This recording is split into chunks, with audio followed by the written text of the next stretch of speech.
იმედს ფაქტობრივად ბოიკოტი გამოუცხადა. ამით ისინი თავს არიდებდნენ უხერხულ საკითხებს. პარალელურად ხელისუფლებამ პატარკაციშვილთან მისგან ტელეკომპანიის ყიდვაზე მოლაპარაკებები დაიწყო. ხელისუფლებამ იმედის ახალ ამბებთან ბრძოლა ეკონომიკური ინიციატივით სცადა. პატარკაციშვილს იმედის სანაცვლოდ ШПС საქართველოს რკინიგზა შესთავაზეს. Была предложена сделка, согласно которой Бадри отдавались железные дороги в обмен на Имеди. Эта информация просочилась в бизнес-кругах на Западе. И, насколько я знаю, Бадри моментально в случае этого обмена предлагали $1,5 миллиарда за актив, который называется железные дороги. Тем не менее, Бадри ответил окончательным отрицательным ответом.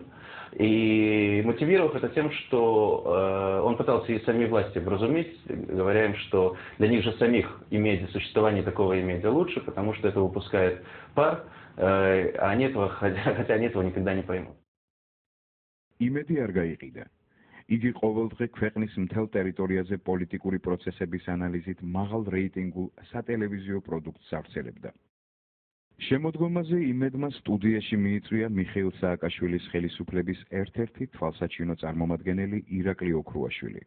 მან განაცხადა, რომ საქართველოს პრეზიდენტი პატარკაციშვილის მკვლელობას გეგმავდა. მან მე პირდაპირ კითხა, რას ფიქრობ იმაზე, რომ ჩვენი მთავარი საფრთხე მოვიცილოთ. მე ვკითხე, რას გულისხმობდა ის სამსაფრთხე. მან დამისახლა ერთ-ერთი პიროვნება. ეს პიროვნება გახლდათ პატარკაციშვილი და კონკრეტული მაგალითი დამისახა პრეზიდენტმა მისი მოცილების. ამასთან ერთად ოქრუაშვილმა დაადასტურა პრემიერ-მინისტრ ჟვანიას მკვლელობის ვერსიაც. მე ვფლობ ერთ ინფორმაციას. Დას. რომ მისი გამი მის სახში მიტანილი იქნა.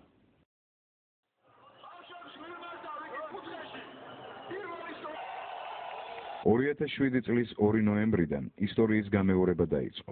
საქართველოს პარლამენტთან 10,000-ობით ადამიანმა სააკაშვილის ხელისუფლების წინააღმდეგ საპროტესტო აქცია გამართა. იმედმა აქციების პირდაპირი ტრანსლირება დაიწყო. ეს ყველაფერი ძალიან წააგავდა ვარდების რევოლუციის წინა პერიოდს, რომელსაც რუსთავი 2 პირდაპირ ეთერში გადასცემდა. ხელისუფლებამ ეს გამოსვლები საქართველოს მტრების ორგანიზებულად გამოაცხადა. ტრებად გამოცხადდნენ ოპოზიციის ლიდერები კონსტანტინე გამსახურდია, გოგა ხაინდრავა, შალვა ნათელაშვილი, ლევან ბერძენიშვილი.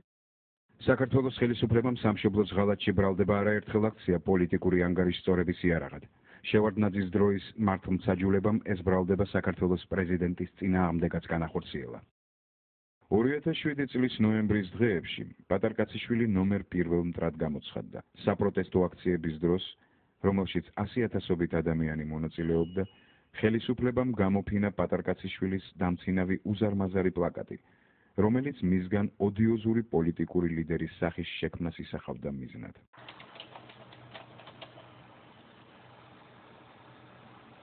თუმცა ჩვენ ხელთ არსებული ჩანაწერის და ამავე ჩანაწერის მონაწილის ინტერპრეტაციით, სპეცსამსახურები პატარკაციშვილის მკვლელობას გეგმავდნენ. Ко мне приезжал Гия. ანონიმი მთხრობელი ამბობდა, რომ იგი ცნობილი ჩეჩენი კრიმინალი უვაის ახმადოვი იყო და მასთან პატარკაციშვილის მკვლელობაზე სალაპარაკოდ შინაგან საქმეთა სამინისტროს თანამშრომელი გია დგებუაძე მეტსახელად მასტერა იმყოფებოდა. Потом ждет нас лучший, короче, там все забыть, хочешь, что скажешь, и все равно это убрать этого человека. ამ ჩანაწერის მონაწილე რომ ნამდვილად მასტერაა, შემდეგში პატარკაციშვილთან ფარულად განხორციელებულ ჩანაწერში დაადასტურა სოდის ხელმძღვანელმა ირაკლი კოდუამაც. იმის გარდა, რომ სახელმწიფო პროპაგანდის მანქანა პატარკაციშვილს ქვეყნის მტრად მიიჩნევდა, პროტესტის ნიშნად ქუჩაში გამოსული ხალხის ფინანსურ საყრდენადაც აცხადებდა. ამ პოლიტტექნოლოგიური იარაღით ხელისუფლებას ერთი მხრივ მნიშვნელოვანი ფინანსური რესურსების და საინფორმაციო შესაძლებლობების მქონე მოწინააღმდეგის განეიტრალება სურდა.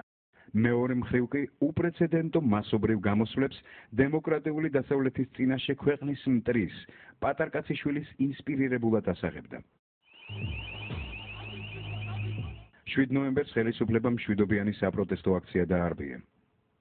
პოლიცია ფიზიკურად უსწორდებოდა იმ ადამიანებს, რომლებიც კანონს არ არღვევდნენ.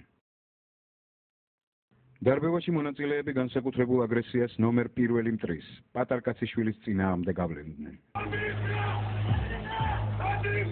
ხელისუფლება განსაკუთრებულ აგრესიას გამოხატავდა ტელეკომპანია იმედის მიმართ. თქვენ ნაძირალებო მარტო. არ გაგივათ ეს რევანში.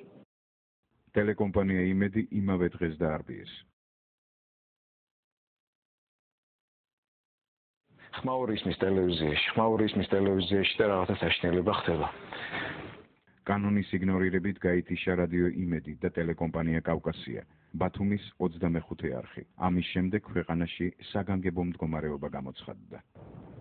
ნოემბრის მოვლენების შემდეგ შექმნილი პოლიტიკური კრიზისიდან გამოსასვლელად სააკაშვილმა ახალი საპრეზიდენტო არჩევნები დანიშნა და კანონის შესაბამისად თანამდებობიდან გადადგა. და მაქვს ესეთი წინადადება და გადაწყვეტილება, რომ საქართველოში საპრეზიდენტო არჩევნები ჩატარდეს 2008 წლის 5 იანვარს. ცენტრალურ საარჩევნო კომისიაში პრეზიდენტობის 7 კანდიდატი დარეგისტრირდა.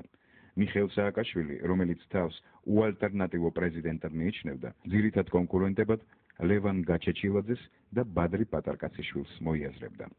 ქვეყანაში არსებული მძიმე სოციალური მდგომარეობის ფონზე სააკაშვილმა წამოიწყო აქტიური საარჩევნო კამპანია საქართველოს სიღარიბის გარეშე, სადაც იგი მზრუნველი, მეურნე და მგრძნობიერი ადამიანად იყო წარმოჩენილი. გაერთიანებული ოპოზიციის მთავარი დაპირება მიმართული იყო საპრეზიდენტო მმართველობის და ქვეყანაში შექმნილი უმთავრესი პრობლემის, ავტორიტარიზმის ნიშნების წინააღმდეგ. პატარკაციშვილის კამპანია კი მიხეილ სააკაშვილის სოციალური პროგრამების კონკრეტულ შეთავაზებას წარმოადგენდა. მან განაცხადა, რომ გააორმაგებდა ყველა დაპირებას, რასაც სააკაშვილი იძლეოდა. ამ განცხადებას მის საარჩევნო შტაბთან ამომრჩევლების რაოდენობის განსაკუთრებული ზრდა მოჰყვა.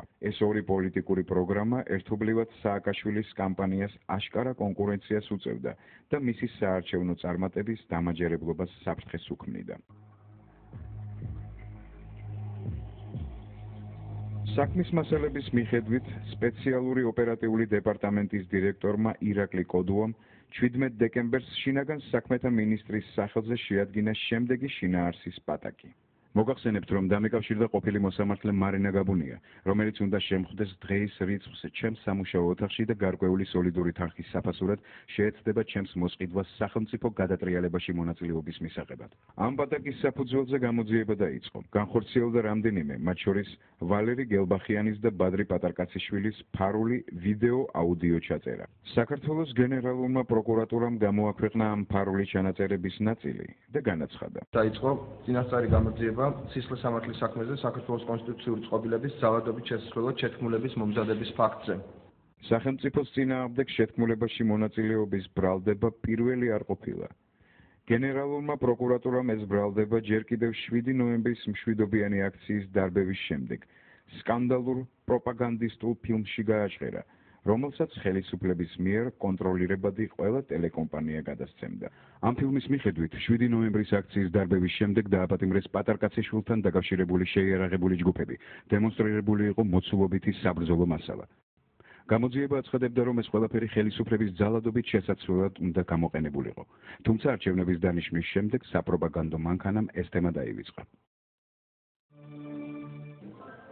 პროპაგანდა არჩევნებამდე 10 დღით ადრე, 25 დეკემბერს განახლდა. ბრალდების მიხედვით, ირაკლი კოდუას შეთქმულებაში მონაწილეობის ინიციატივა პატარკაციშვილს, გელბახიანს და ყოფილ მოსამართლე მარინა გაბუნიას ეკუთვნოდათ. თუმცა თვითონ პოლიციის მიერ გაკეთებულ ფარულ ჩანაწერებში არის აშკარა ნიშნები, რომ შეთქმულების ისტორიის ინიციატორი თავად სოდის დირექტორი იყო.